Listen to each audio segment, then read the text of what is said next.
ఈ సహోదరులందరికీ ప్రభు యేసుక్రీస్తు నామములో మీ అందరికీ వందనాలు చేసుకుంటున్నాం. ఈ ఆహారాన్ని మన్నించి మీ అందరూ వచ్చినందుకు మీ అందరికీ థ్యాంక్స్ చెప్తున్నాం.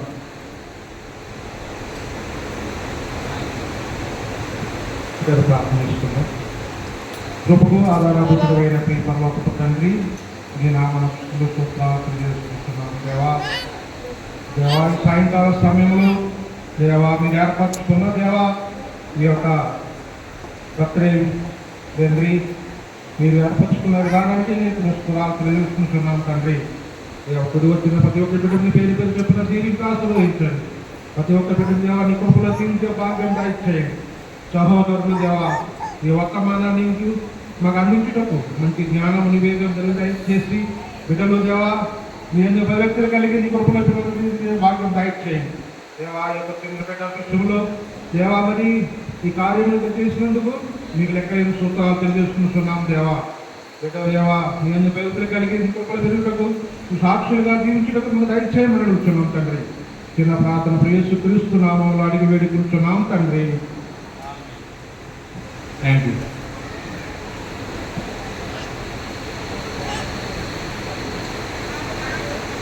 ఓకే, మంచిదండి.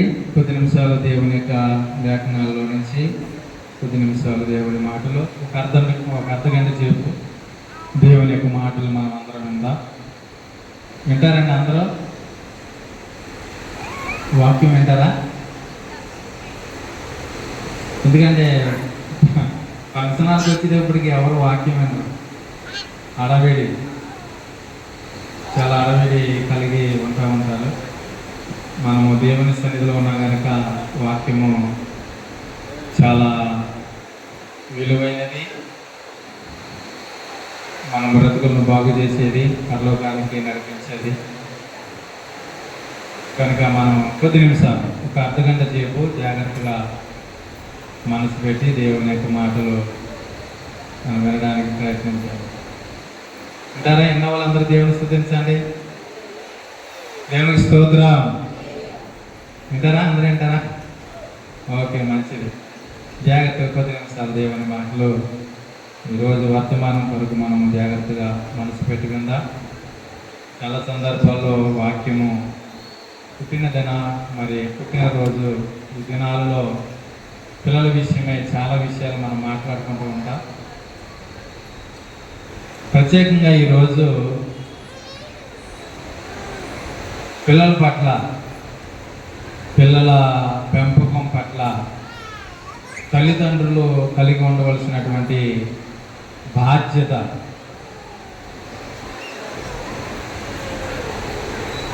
ఈరోజు వినయ్ కుమార్, దివ్య, దేవుడు వారిని ప్రేమించి అనుగ్రహించినటువంటి ఒక చక్కటి కుమార్తె అర్హ. ఆమె పుట్టిన దినమును మనము పురస్కరించుకొని ఈ రోజున మరి చక్కటి సందర్భం వినడానికి మనం సిద్ధపడుతున్నాం. ఈ మాటలు వారికి మాత్రమే కాదు, చిన్నపిల్లలు కలిగి ఉన్నటువంటి ప్రతి ఒక్కరికి వర్తిస్తాయి. ఎందుకంటే పిల్లల గురించి మనం మాట్లాడుకుంటాం. చిన్నపిల్లలు కలిగినటువంటి వారు ప్రతి ఒక్కరికి ఈ మాటలు వర్తిస్తాయి. కనుక మనము జాగ్రత్తగా పిల్లల పట్ల మనము ఎటువంటి బాధ్యత కలిగి మనము మన యొక్క జీవితంలో మన ప్రయాణాన్ని కొనసాగిస్తున్నాం అన్న దాని గురించి కొద్ది నిమిషాలు దేవుని యొక్క మాటలు జాగ్రత్తగా మనం వినడానికి ప్రయత్నం చేద్దాం. ఇందాక చదువుకున్నటువంటి భాగములో 127వ అధ్యాయము 3వ వచనంలో ఒక మాట వ్రాయబడింది. మనం చాలాసార్లు విన్నాం, మరొకసారి జ్ఞాపకం చేసుకుందాం. కుమారులు యెహోవా అనుగ్రహించు స్వాస్యము, గర్భఫలము ఆయన ఇచ్చు బహుమానము. కుమారులంటే ఏదో కుమారుల గురించి వ్రాయబడింది కాదు. ఇంగ్లీష్ బైబిల్లో చిల్డ్రన్స్ అని ఉంటారు.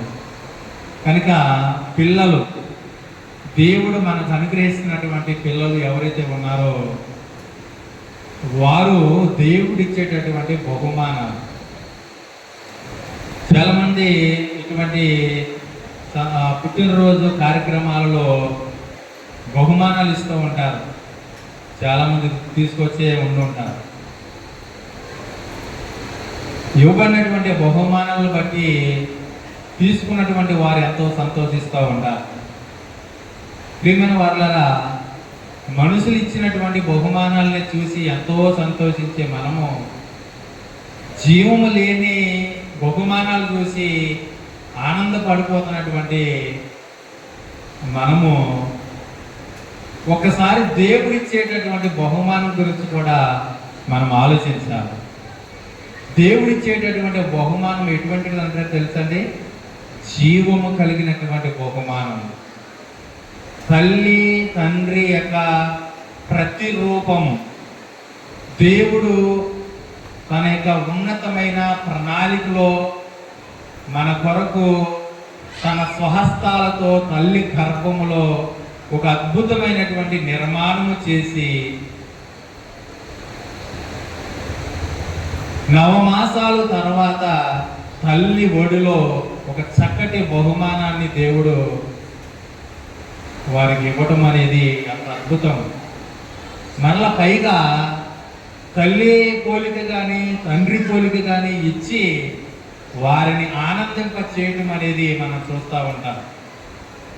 వారు పుట్టినప్పుడు మనం అంటూ ఉంటాం, పుట్టినటువంటి బిడ్డ తండ్రి పోలికలో ఉన్నది, తల్లి పోలికలో ఉన్నది అనేటప్పటికీ వారికి ఎంతో మహా సంతోషం కలుగుతూ ఉంటారు. నిజంగా దేవుడు ఎంత మంచివాడండి. తల్లి పోలిక తండ్రి పోలికలో మరి మన ఒడిలో ఆ బిడ్డను ఒక బహుమానంగా పెడుతున్నప్పుడు అసలు ఆ బిడ్డ విషయంలో మనం ఎటువంటి బాధ్యత కలిగి దేవుని యొక్క ఆలోచన ప్రకారంగా మనము పెంచగలుగుతున్నామా లేదా అన్నది ఒకసారి మనం పరిశీలన చేసుకోవాలి. కొంతమందికి ఎంత అడిగినా కూడా బిడ్డలు కలగకపోవడం అనేది సమాజంలో చూస్తారు. కానీ నువ్వు అడగకముందే దేవుడు ఒక అద్భుతమైన నీ ప్రతిరూపాన్ని నీ ఒడిలో పెడుతున్నప్పుడు అసలు ఆ బిడ్డని ఏ విధంగా నీవు దేవుని కోసం పెంచాలి? ఒకసారి దేవుని మనసులోనికి కూడా మనము తొంగి చూడవలసిన అవసరం ఉంది. ఎంత గొప్పగా నన్ను ప్రేమించి ఈ బహుమానాన్ని నా చేతిలో పెట్టాడంటే అసలు ఎందుకు ఈ బిడ్డని నా చేతిలో నా ఒడిలో పెట్టాడు? ఎందుకొరకు ఈ బహుమానాన్ని నాకు దేవుడు ఇచ్చాడు? ఈ బహుమానాన్ని ఏ విధంగా నేను పెంచాలి అన్న ఆలోచనతో బిడ్డల విషయమై మనం ప్రణాళికలు కలిగి ఉండాలి. ప్రియమైన వాళ్ళ, పుట్టిన బిడ్డను బట్టి ఆనందిస్తామే కానీ ఇచ్చిన దేవునికి మనము కృతజ్ఞతాస్తుతులు చెల్లించకపోక మరలా ఆ బిడ్డ విషయంలో సరైనటువంటి ఆలోచన విధానం లేకుండా పెంచడం అనేది సమాజంలో మనం చూస్తున్నాం. ఇచ్చినటువంటి పిల్లలు దేవుని సంకల్పము ప్రకారంగా పెంచాలన్నటువంటి ఆలోచన ఈ దినాలలో తల్లిదండ్రులకు లేకపోవడము చాలా విచారించవలసినటువంటి విషయం. ప్రియులారా, ఇది మనము బయటి వారి గురించి మాట్లాడుకోవడం లేదు. బైబిల్ పట్టుకొని దేవుని మనసు ఎరిగిన వారముగా, క్రైస్తవుల మనబడిన వారముగా మనమే దేవుని మనసు అర్థం చేసుకోకుండా ఆయన ఇచ్చినటువంటి ఆ బహుమానాలు దేవుని కొరకు పెంచకుండా దేవుని యొక్క సంకల్పాన్ని మనము మరి నెరవేర్చకుండా మనం జీవిస్తూ ఉంటే దేవుడు ఎంత బాధపడతాడో ఒకసారి మనం ఆలోచించాలి ప్రియులారా. ఎందుకంటే బిడ్డలు ఇచ్చినటువంటి దేవుడు ఆయన కనుక ఆయన ఒక సంకల్పానుసారంగా దేవుడు మనకి ఇస్తాడు. ఇచ్చినటువంటి బిడ్డ దేవుని సంకల్పానుసారంగా పెంచబడకపోతే దేవుడు చాలా దుఃఖిస్తాడు, చింతిస్తాడు, వేదన చెందుతూ ఉంటాడు. ఈ పరిస్థితిని మనము కలిగించకూడదు. ఎందుకు ఈ మాటలు చెప్తానంటే ఈరోజు సమాజం పాడైపోయింది. ఎందుకు పాడైపోతుంది అని అంటే ఇదిగో పెంచవలసినటువంటి సరైన మార్గంలో పిల్లలని తల్లిదండ్రులు పెంచకపోవడమే. అలాగే పిల్లలు కూడా చెడు మార్గంలో నడవడానికి ఎక్కువగా ఆసక్తి కనపరచడం అనేది మనం చూస్తున్నాం. ఈరోజు పిల్లలు కూడా మంచి కంటే చెడే ఎక్కువగా చేయడానికి కానీ చెడు మార్గంలో జీవించడానికి కానీ ప్రయత్నాలు చేయడం అనేది మనం చూస్తూ ఉంటున్నాం. వాస్తవానికి బైబిల్ గ్రంథంలో ఒక మాట రాయబడుతుందండి. ఆదికాండము 8వ అధ్యాయం 21వ వచనంలో మనం చూడగలిగితే, నరుని యొక్క హృదయాలోచన బాల్యము నుండే చెడ్డది అనేటువంటి మాట రాయబడి ఉందండి. చూసారా, నరుని యొక్క హృదయాలోచన ఎప్పటి నుండి చెడిపోతుందంట? బాల్యము నుండే. అంటే వాడు ఒక ఊహ వచ్చేటప్పటికి నిజంగా వాడు చేయని పనులు, చాలా దుఃఖకరమైనటువంటి పనులు నేర్చుకోవడం అనేది సమాజంలో మనం చూస్తూ ఉన్నాం. ఇంకా బైబిల్ గ్రంథంలో అదే మనం చూస్తున్నాం. హృదయాలోచన బాల్యం నుండే చెడిపోతుంది. ఎవరు చెడిపేస్తున్నారు? ఏమండి, ఎవరు చెడుపుతున్నారు? సార్ ఆలోచించండి. సమాజంలో ఉన్నటువంటి మనుషులు మనం చూస్తూ ఉంటాం, అలాగే అపవాది యొక్క ఆలోచనలు మనం చూస్తూ ఉంటాం. చిన్న పిల్లల మనసులో కూడా అపవాది చొరబడి పాపానికి గురి చేసే విధంగా అబద్ధాలు ఆడించడం, ఒకరిని కట్టడం, దొంగతనాలు చేయించడం, ఇటువంటి పరిస్థితులు చిన్నప్పుడే చిన్నపిల్లలు నేర్చుకోవడం అనేది మనం చూస్తూ ఉంటాం. ఈ ఆలోచనలు అపవాది కల్పించి ఆనాటి నుండి ఆ పిల్లల మీద వారి యొక్క ప్రతాపాన్ని చూపించి నిజంగా ఎదుగుదల విషయంలో వాడు త్రోవ తప్పి దేవునికి దూరమయ్యేటట్టుగా అపవాది చేస్తూ ఉంటాడు. అందుకని ఆ పిల్లల విషయంలో మనం చాలా జాగ్రత్త వహించాలి. ఒక ప్రక్క అపవాదిగాడు చూస్తూ ఉంటాడు ఏ విధంగా వారిని పాడు చేయాలని. అంతే కదండి, మనకు తెలిసినటువంటి ఒక మంచి మాట ఏంటో తెలుసా? పైన ఆకాశమందు పక్షిరాజు గ్రద్ద ఎగురుతూ ఉన్నప్పుడు కింద కోడి తన పిల్లల విషయం ఒక భద్రత కలిగి ఉంటూ ఉంటారు. శత్రువు వస్తున్నప్పుడు తన పిల్లల అన్నిటిని కూడా పిలిచి తన రెక్కల కింద కాపాడుకుంటూ ఉంటారు. దేవుని బిడ్డలారా, మన పిల్లలను కూడా మన యొక్క కాపుదలలో వారు పెంచేటట్టుగా మనము ప్రయత్నాలు చేస్తూ ఉండాలి. వాడు చెడిపోయే విధంగా ఒకవేళ ఉంటే వాడి విషయంలో తగు జాగ్రత్తలు మనము తీసుకోవాలి. కానీ వాడిని మనం వదిలిపెట్టడానికి వీల్లేదు ప్రియులారా. ఇక ఆ విధంగా వదిలిపెట్టేస్తే వాడు మనకి దక్కడం. బైబిల్ గ్రంథంలో పిల్లల్ని ఏ విధంగా పెంచాలో చక్కటి విషయాలు బైబిల్ గ్రంథంలో ఉన్నాయండి. ఆ బైబిల్ గ్రంథాన్ని చదువుతున్నప్పుడు నిజంగా మన కుటుంబాలు కట్టుకోవచ్చు, మన పిల్లలు సరి చేసుకోవచ్చు, దేవుని సంకల్పాన్ని నెరవేర్చడానికి మరి నిజంగా మనము అద్భుతమైనటువంటి ప్రణాళికలతో ముందుకెళ్ళొచ్చండి. పిల్లల విషయంలో ఏ విధంగా ఉండాలో బైబిల్ గ్రంథంలో ఎఫెసీయులకు రాసిన పత్రిక 6వ అధ్యాయము 4వ వచనంలో మనం చూడగలిగితే, పిల్లల విషయంలో మనం ఎటువంటి బాధ్యత కలిగి ఉండాలో అక్కడ కొన్ని మాటలు రాయబడ్డాయండి. కొన్ని మనం చూద్దాం జాగ్రత్తగా. ఎఫెసీయులకు రాసినటువంటి పత్రిక 6వ అధ్యాయము 4వ వచనంలో మనం చూడగలిగితే, మీరు చదువునా నాకు అర్థం కాదండి, వినపడదు, కనుక నేను చదువుతాను, చూడండి ఒకసారి. 6వ అధ్యాయం 4వ వచనం చూడగలిగితే, తండ్రులారా మీ పిల్లలకు కోపము రేపక ప్రభువు యొక్క శిక్షలోను బోధలోను వారిని పెంచుడి అంటున్నాడు. చూడండి, మన పిల్లల్ని ఎలా పెంచితే గొప్పవారు అవుతారో ఇక్కడ చక్కటి మాట దేవుడు మన కొరకు రాయించాడండి. అది ఎలాగ ఏమంటున్నాడు చూడండి, తండ్రులారా. అంటే తండ్రులకు మాత్రమే కాదు, పిల్లలను కలిగి ఉన్నటువంటి తండ్రులకు వ్రాయబడినటువంటి మాట ఏంటో తెలుసా? మీ పిల్లలకు కోపము రేపక. పిల్లలకి ఏమి రేపద్దంటండి? ఇప్పుడు పిల్లలకి చాలా కోపం. ఏమండి, మనం ఏదైనా ఒక మాట అన్నాం అనుకోండి, వారికి చాలా కోపం. తల్లిదండ్రులు ఏమన్నా గద్దించినా లేకపోతే కొట్టినా తిట్టినా ఈరోజు పిల్లలు నిజంగా మనకి తగ్గకపోవడం అనేది మనం చూస్తూ ఉంటుంది. పిల్లలు మన మాట వినకుండా పోవడం అనేది మనం చూస్తూ ఉంటున్నాం. కోపం వచ్చిందంటే వాడు ఎక్కడికో వెళ్ళిపోతున్నాడు, బయటికి వెళ్ళిపోతున్నాడు చెప్పకుండా. కొంతమంది చనిపోవడానికి కూడా సిద్ధపడుతున్నారు పిల్లలు. ఏమండి, గతించినటువంటి తండ్రిని తల్లిని ఒక విలానగా చూసి ఏదో చేసేస్తున్నారు అన్నటువంటి కోపంతో రగిలిపోతూ ఉంటారు పిల్లలు. కానీ ప్రియమైన వారు, పిల్లల విషయంలో అంటున్నాడు దేవుడు, కోపము రేపక. మరి రేపకుండా ఏం చేయాలంట? పిల్లల విషయంలో ఏం చేయాలంట? శిక్షలోను. ఏమండి, ఎలా పెంచాలంటే పిల్లల్ని? శిక్షలోను బోధలోను. దేవుడు మనకి ఇచ్చినటువంటి బహుమానాల్ని దేవుడిలో ఎలా పెంచితే వారు గొప్పవారు అవుతారు ఇక్కడ వ్రాయబడింది చూడండి. శిక్షలోను బోధలోను. అంటే పిల్లల్ని ఏం చేయాలంట? శిక్షించాలి, బోధించాలి. శిక్షిస్తే ఏమవుతుంది? శిక్షించడం వల్ల కలిగే లాభం ఏంటి? శిక్షించకపోతే కలిగే నష్టాలు ఏంటి? మనం ఒకసారి బైబిల్ గ్రంథంలో ఉన్నట్టు చూద్దాం. శిక్షణ అనేటువంటి మాట ఉంది కదండి. శిక్ష అనేది మనిషి యొక్క జీవితానికి భయాన్ని పుట్టిస్తుందండి. దేవుడు వ్రాయించినటువంటి ప్రతి మాటలో గొప్ప అర్థాలు ఉంటుంది. మనం అర్థం చేసుకోవడానికి ప్రయత్నం చేయాలి.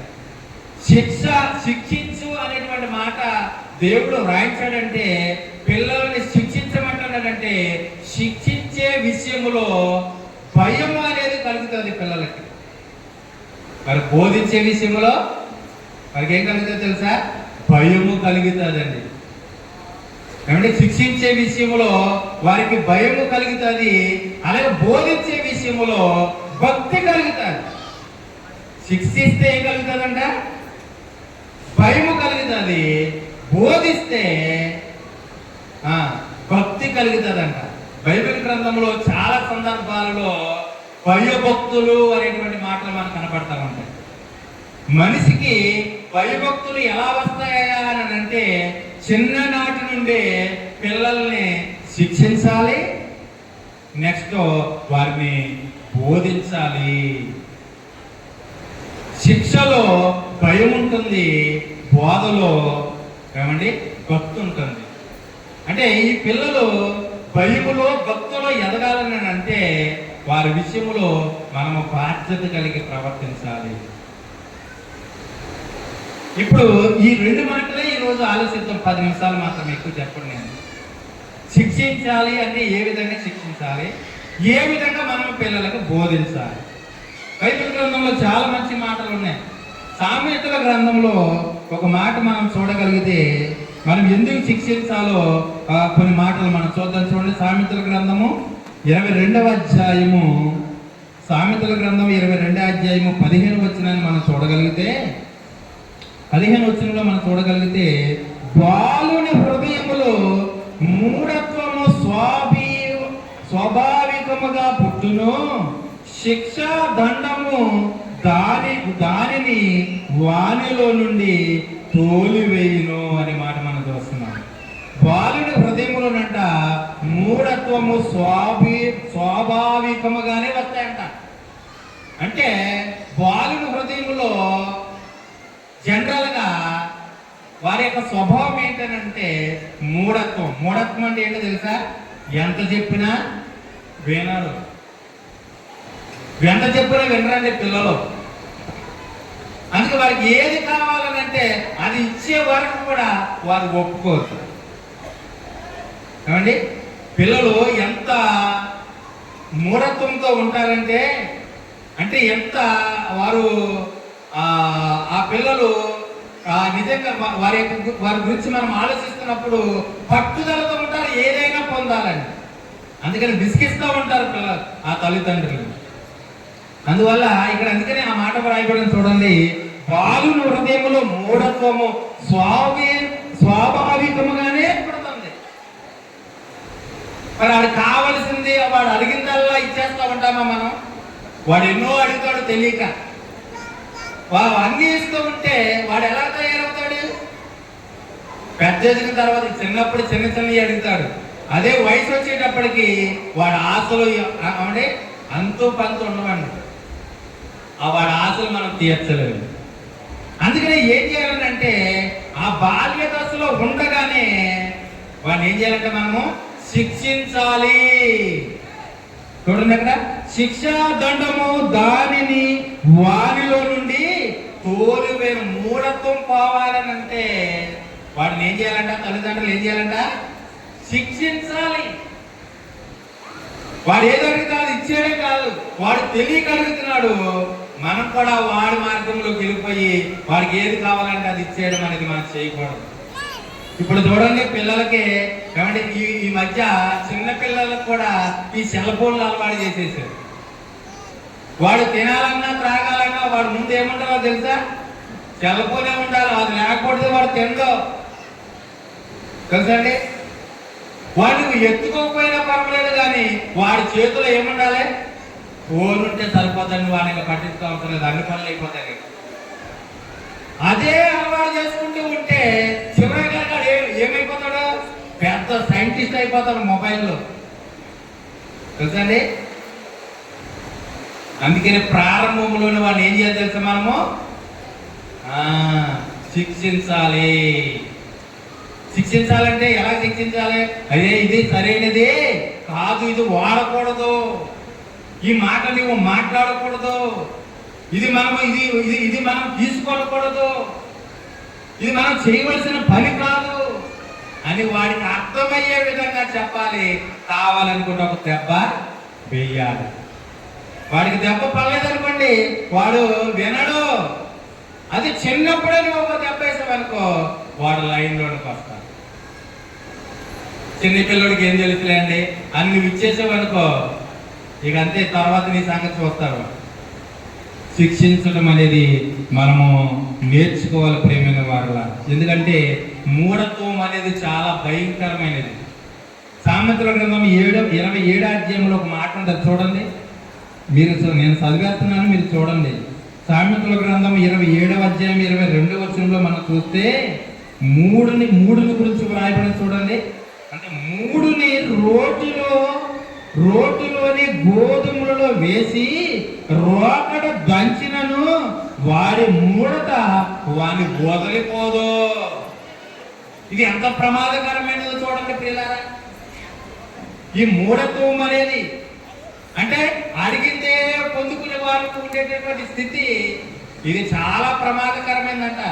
రోడ్డులో దంచిన ఆ మూఢత్వం వాడిని పోదండి, అంత ప్రమాదం అంటండి. అందువల్ల వాడు బాల్యంగా ఉన్నప్పుడే ఏం చేయాలి తెలుసండి? వాడికి ఇవ్వాల్సిన కోటింగ్ ఇచ్చి తీరాలి.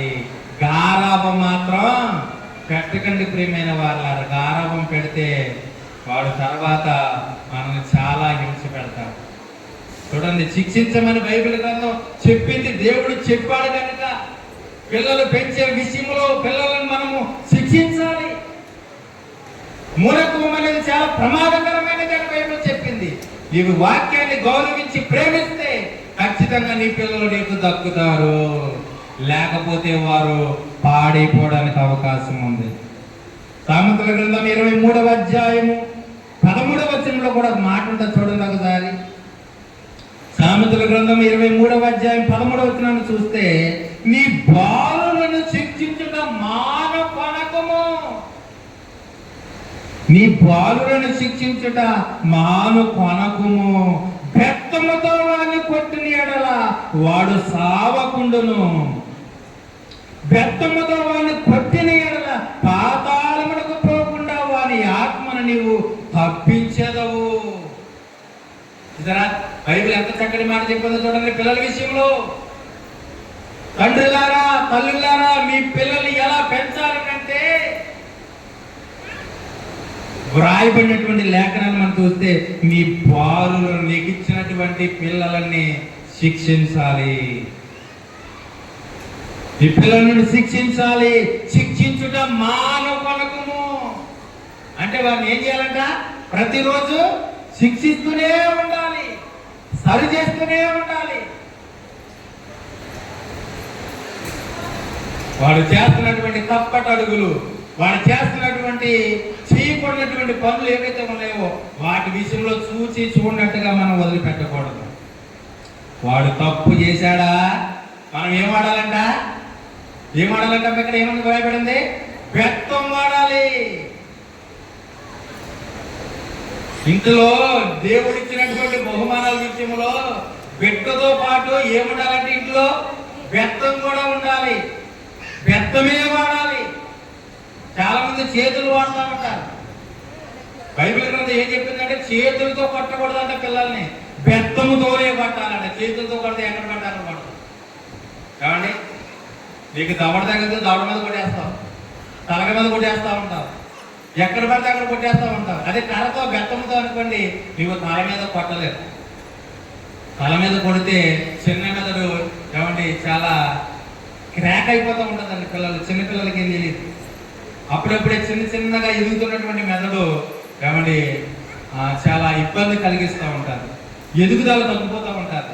మానసికంగా వారు ఎదుగుదల కానీ తెలుగుదలలో కానీ తగ్గిపోతూ ఉంటారు. అందుకనే చేతులతో ఇప్పుడు తల మీద కొట్టకూడదు, దవడ మీద కొట్టకూడదు. చాలా మంది అక్కడ కొడతా ఉంటారు పిల్లల్ని. దేవుడు ఏం వాడమంటున్నాడంటే బెత్తాన్ని వాడండి. బెత్తంతో ఎక్కడ కొట్టగలం మనం? ఓన్లీ కాళ్ళ మీద కొట్టగలం. వాడిని సరి చేయడానికి, బాగు చేయడానికి కాళ్ళ మీద కొడితే చాడు లైన్ అయిపోతాడు. అందుకని ఆ బిడ్డని, ఆ దేవుడిచ్చినటువంటి బిడ్డని, చిన్న బిడ్డని ఆ బెత్తముతోనే కాళ్ళ మీద కొట్టి వారిని లైన్లోకి పెట్టాడు. అలా కొడితేనంట ఏం జరుగుతుందో తెలుసండి? బెత్తముతో వారిని కొట్టిన ఎడల పాతాళమునకు పోకుండా వారి ఆత్మ నీవు కాపాడుతావు. అంటే వాడు తప్పు చేయకుండా, వాడు నేరం చేయకుండా, వాడు పాపంలోనికి వెళ్ళకుండా, చెడు మాటలు మాట్లాడకుండా నీవు బెత్తం వాడినప్పుడు, నేను మాట్లాడేటటువంటి మాట తప్పు, నా తల్లి కొట్టింది, నా తండ్రి కొట్టాడంటే ఇది తప్పు అని వాడు తెలుసుకుంటాడు. చాలా మంది రే మామయ్య ఇచ్చాడు తండ్రా అంటారు, రే మీ మామయ్య ఇచ్చాడు తిట్రా అంటారు. చాలా మంది తల్లిదండ్రులే పిల్లలకి నేర్పిస్తున్నారంటే ఇది ఎంత దౌర్భాగ్యం చూడండి. పిల్లలకి బూతులు ఎవరు నేర్పిస్తున్నారా అంటే తల్లిదండ్రులే నేర్పిస్తున్నారు. ఆ వాడేమనుకున్నాడంటే ఈ మాటలు తిట్టినా, ఈ బూతులు తిట్టినా తప్పేమి లేదేమో అనుకుంటాడు వాడు. తల్లినా ఏం పర్వాలేదని అనుకుంటాడు. ఆ రోజున మామయ్యనే తంటాడు, తర్వాత తల్లిదండ్రులు తంటాడు. చూసారండి, చాలా ప్రమాదం. పిల్లల మనసులోనికి చెడుని ఎక్కించకూడదు.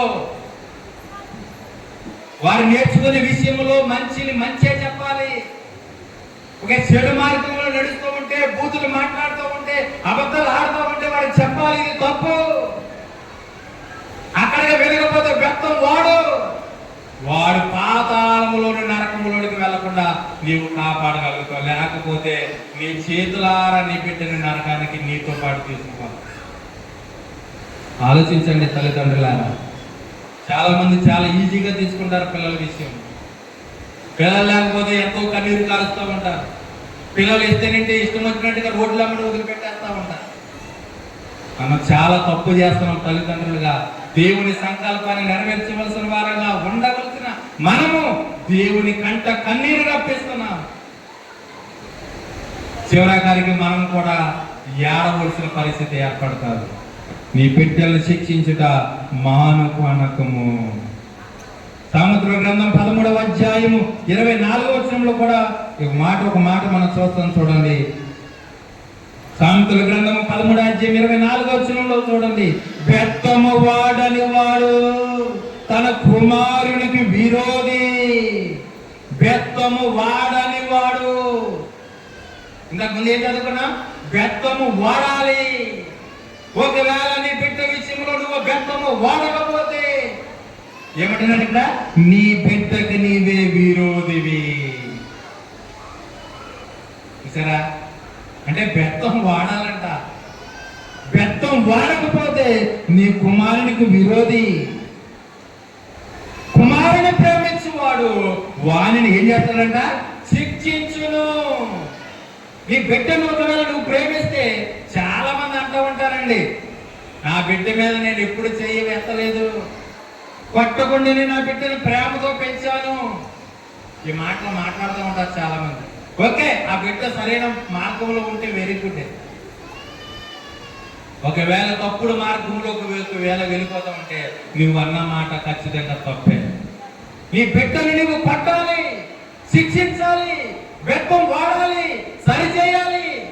అలా చేస్తేనే నీవు నీ బిడ్డను ప్రేమిస్తున్నట్టు, పట్టకపోతే ప్రేమించినట్టు కాదు.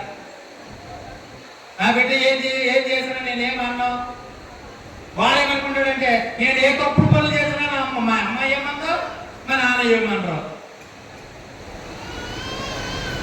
వాడికి ఏం అర్థం కాదండి. చిన్న బిడ్డకి ఏం అర్థమవుతుంది? ఏది తప్పు, ఏది న్యాయము, ఏది ధర్మము బిడ్డలకు ఏమర్థమవుతుంది? అందుకని చిన్ననాటి నుండి ఆ బిడ్డ విషయంలో బెత్తం వాడి వారిని సరి చేయాలి అని బైబిల్ చెప్పిన తర్వాత మనమేమి దానికంటే పెద్ద జ్ఞానవంతులమేం కాదు.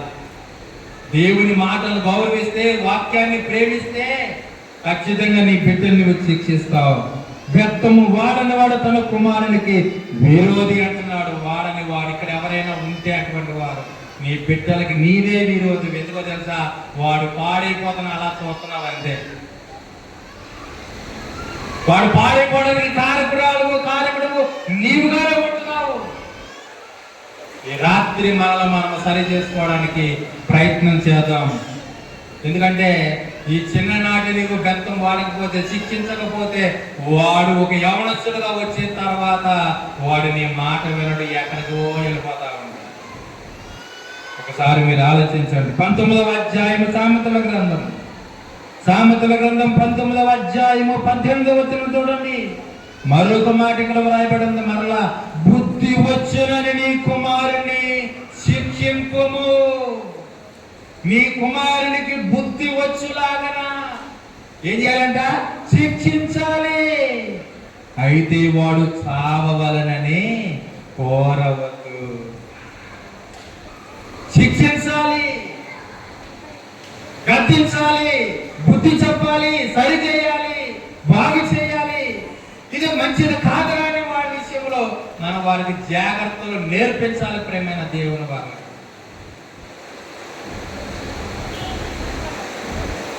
బుద్ధి వచ్చినను నీ కుమారుని శిక్షింపము, అయితే వాడు సావవలనని కోరవద్దు.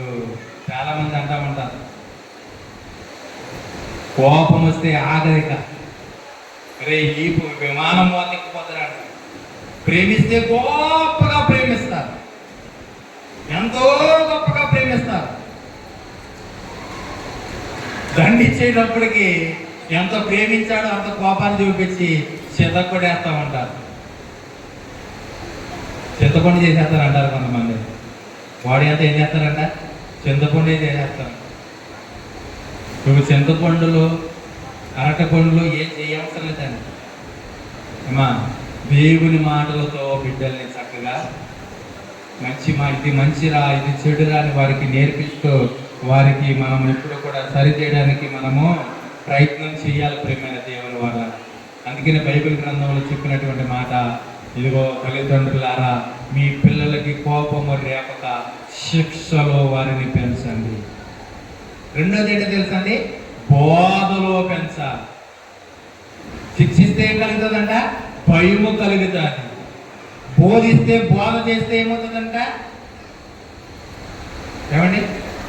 బోధ చేస్తే ఏమవుతుంది? భక్తి వస్తుంది. శిక్షిస్తే భయము, బోధ చేస్తే భక్తి వస్తుంది. ఎలా వస్తుంది భక్తి? ఆ బిడ్డని శిక్షణతో పాటు బోధన కూడా ఉండాలి, చెప్పాలి, వారికి నేర్పించాలి.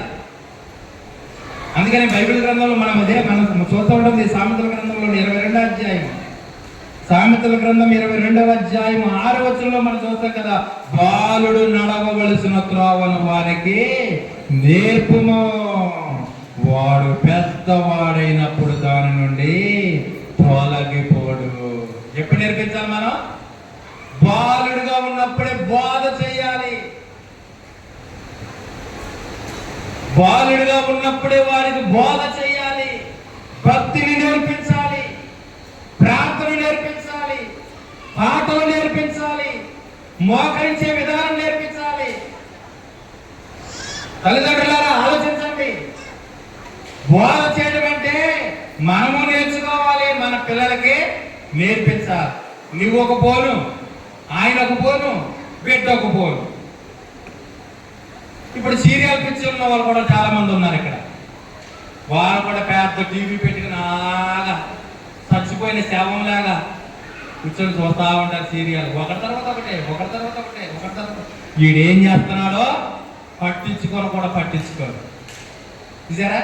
ఇంకా కొంచెం ఊహ వచ్చింది అనుకోండి, ఆహా మా అమ్మ సీరియల్ చూస్తుందా, నేను కూడా సీరియల్ చూడాలి. మా అమ్మ సినిమా చూస్తుందా, నేను కూడా సినిమా చూడాలి. సామెత, లోక సామెత ఒకటి ఉంది కదండి. కాబట్టి ఏముంది, తల్లి గట్టుని మేస్తే పిల్ల, కాబట్టి చెప్పరేంటండి, తెలుసా తెలీదు మీకు? తల్లి చేలు మేస్తేనంట పిల్లంట గట్టు మీద మేస్తుందా అంటే తల్లి ఎక్కడ ఉంటే పిల్ల కూడా అక్కడే ఉంటుంది. పిల్ల కూడా అక్కడే ఉంటుందండి. మా అమ్మ చేస్తుందే న్యాయము, మా నాన్న చేస్తుందే న్యాయము, అదే చూస్తూ ఉంటారు వాళ్ళు. అది కాదండి నేర్పరచవలసింది. నీవు మోకరిస్తే నీ పిల్ల నీతో పాటు నీ బిడ్డ కూడా మోకరించడానికి అవకాశం. ఆ విధంగా బిడ్డలు ఏం చేయాలమ్మా? నేర్పించాలి. దేవుని సన్నిధికి వచ్చినప్పుడు కూడా చాలా మంది పిల్లల్ని వదిలిపెట్టేస్తూ ఉంటారు. తల్లి ఒక తోట కూర్చుంటుంది, పిల్లల్ని ఒక తోట పెట్టేస్తూ ఉంటారు. అలా చేయకూడదండి. తల్లి దగ్గర బిడ్డ ఉండాలి, పాటలు నేర్పించాలి, బైబిల్ నేర్పించాలి, ప్రార్థన చేయడం నేర్పించాలి, మోకరింప చేయడం నేర్పించాలి. ఈ బాధ్యతలు మనము పిల్లల ఎడల కలిగి ఉంటే వారు గొప్పవారు అవుతారు. చాలా మంది అంటారు గొప్పవాడు అయిపోవాలి నా పిల్లడు, గొప్పవాడు అయిపోవాలి నా బిడ్డ. ఎలా అవుతాడు? అది నీ చేతిలోనే ఉంది. ఆ బిడ్డ గొప్పవాడు అవ్వాలన్నా పాడైపోవాలన్నా తల్లి తండ్రిగా దేవుడు బాధ్యత ఇచ్చి పెంచమన్నాడు. నువ్వు ఆ బాధ్యత కలిగి నీవు నిర్వర్తిస్తే ఖచ్చితంగా గొప్పవాడు అవుతాడు, పెద్దవాడు అవుతాడు, నీకు పేరుని తీసుకొస్తాడు. దయచేసి ఆలోచించండి. ఒకసారి బాలుడిగా ఉన్నప్పుడే, చిన్నపిల్లలుగా ఉన్నప్పుడే దేవుని మాటలు వారికి నేర్పించాలి. వాడు పెద్దవాడైన తర్వాత నీ మాట వినడు. బాలుడిగా ఉన్నప్పుడు నేర్పిస్తే పెద్దవాడైన తర్వాత నువ్వు నేర్పించినటువంటి మాటలు, నువ్వు నేర్పించినటువంటి పాటలు, నువ్వు నేర్పించినటువంటి ప్రార్థన అతడు విడిచిపెట్టడు.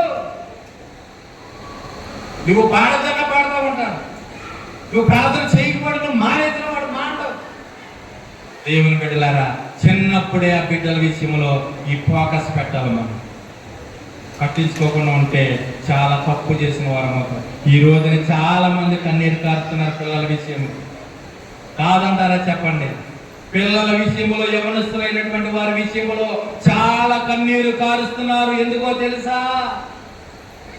చిన్ననాటి నుండే వారికి నేర్పించవలసినటువంటి వాక్యం, ప్రార్థన, దేవుని సన్నిధిలో ఎదగవలసినటువంటి విషయం వారికి చెప్పకపోవడం, నేర్పించకపోవడమే.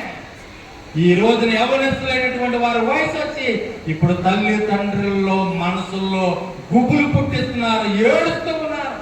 చాలా మంది తల్లిదండ్రులు చెప్పారు నాకు ప్రార్థించయ్యా అని. ఇప్పుడు ప్రార్థిస్తే ఏమి ఉపయోగం ఉండదు. వాడు చిన్ననాటి నుండే దేవుని బైబిల్ ఎదిగితే నీకు ఈ పరిస్థితి ఉండేది కాదు. ఈరోజు చూడండి పిల్లలు ఎలాగా భయంకరమైనటువంటి విచ్చలవిడితనం అయిపోయారు. చిన్న చిన్న పిల్లలు సిగరెట్లు తాగుతున్నారు, గంజాయి తాగుతున్నారు, మద్యానికి బానిసలైపోయారు. చెడుతనానికి వారు ప్రేరేపితులై వారి జీవితాన్ని, వారి దేహాన్ని సర్వనాశనం చేసుకుంటున్నారు. వారి వెనక తల్లిదండ్రులు ఏడుస్తున్నారు, రోధిస్తున్నారు, బాధపడుతున్నారు. దేవుని బిడ్డలారా, ఒకసారి ఆలోచించండి. దేవుని మాట గౌరవించండి దయచేసి. దేవుని పిల్లలంగా దేవుని మాటను మనం గౌరవిస్తే మన పిల్లల విషయంలో దేవుడు చెప్పినట్టుగా పెంచమని, ఆయన చెప్పినట్టుగా పెంచమన్నట్టుగా మనం పెంచగలిగితే ఖచ్చితంగా వారు గొప్పవారు అవుతారు. ఒక భక్తురాలు హన్న బిడ్డలాగా ఏడుచింది. ఆమె బిడ్డలాగా ఏడిస్తే దేవుడు ఆమె యొక్క మొర విని ఆలకించి తన కొరకు ఒక చక్కటి బిడ్డనిచ్చాడు. ఎవరమ్మా ఆయన? ఎవరైనా? సమూయేలు. చూడండి, ఆ సమూయేలు విషయంలో ఆమె ఏ విధంగా నేర్పిందో చూడండి ఒకసారి. ఏమండి, ఒకసారి మనం చూడగలిగితే మొదటి సమూయేలు గ్రంథము 1వ అధ్యాయము 28వ వచనం చూడండి. ముగించేసుకుందాం. సమూయేలు మొదటి గ్రంథము 1వ అధ్యాయము 28వ వచనం చూడగలిగితే, కాబట్టి నేను ఆ బిడ్డను యెహోవాకు ప్రతిష్ఠించుచున్నాను, తాను బ్రతుకు దినములన్నిటను వాడు యెహోవాకు ప్రతిష్ఠితుడని చెప్పెను. అప్పుడు వాడు యెహోవాకు అక్కడనే మొక్కెను. మొక్కాలని ఆ బిడ్డకి తెలిసిపోయింది. దేవుని సన్నిధానానికి తీసుకొచ్చింది. సమూయేలుని దేవుని మందిరానికి తీసుకొచ్చింది. దేవుని మందిరానికి తీసుకొచ్చిన తర్వాత దైవజనుడితో మాట్లాడుతుంది, ఈ బిడ్డను దేవుని కొరకు ప్రతిష్ఠించాను నేను, లేక లేక పుట్టినటువంటి బిడ్డను ఆయన కొరకే నేను సమర్పించుకుంటానని నేను ప్రతిజ్ఞ చేశాను. ఇదిగో నా మాట తప్పకుండా దేవుడిచ్చినటువంటి మాట ప్రకారంగా నాకు ఆయన బిడ్డని ఇవ్వటంలో మాట తప్పలేదు. నాకు ఇచ్చిన బిడ్డని దేవునికి ఇవ్వటంలో కూడా నేను కూడా మాట తప్పకుండా ఈ మందిరంలో ఆ బిడ్డని నేను ఆయన సేవ కొరకు అప్పగించేస్తున్నానని దైవజనుడితో మాట్లాడుతుంది. ఆ బిడ్డకి ఏమి నేర్పించిందో చూడండి. ఆ మందిరానికి వెళ్ళిన తర్వాత సామ్యూయేలు చేసినటువంటి పని ఏంటో తెలుసా? యెహోవాకు అక్కడే మొక్కెను, మోకరిల్లాడు, దేవునికి ప్రార్థన చేయడం ప్రారంభిస్తున్నాడు. అంటే ఆ తల్లి హన్న ఆ బిడ్డను ఒడిలో పెట్టుకొని ఎలా పెంచుకుంటుంటుందో చూడండి ఒకసారి.